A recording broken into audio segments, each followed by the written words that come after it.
নিয়ামতপুর থেকে ডিসরগড় ঘাট অব্দি চলাচল, মানুষ চলার অবস্থা নেই। ভেহিকল কি করে চলবে? 2 হুইলার, 3 হুইলার, 4 হুইলার, 5 হুইলার।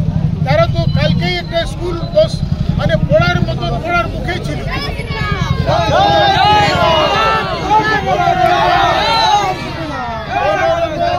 বাসটা বেঁচেছে লোকের জন্য।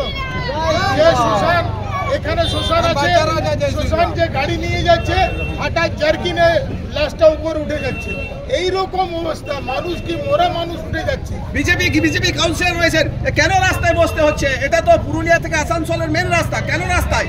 এবার যদি দিনকে দিন এই অবস্থায় চলতে থাকে তাহলে আমাদের তো বসতেই হবে। এবং এরপর আজ তো আমাদের দেখতে পাচ্ছেন, আমরা তো জনপ্রতিনিধি, আস্তে আস্তে দেখতে পাবেন বাড়ির যে মহিলারা আছেন, যারা হাউসওয়াইফ, যারা বাড়িতে রান্না করেন, লোকের বাড়ি কাজ করে খেটে খায়, তারাও এরপর পথে নামবে। কারণ আসলে অসুবিধাটা তাদেরই হচ্ছে, তাদের বাড়ির প্রতিটা মানুষ এর দ্বারা ক্ষতিগ্রস্ত।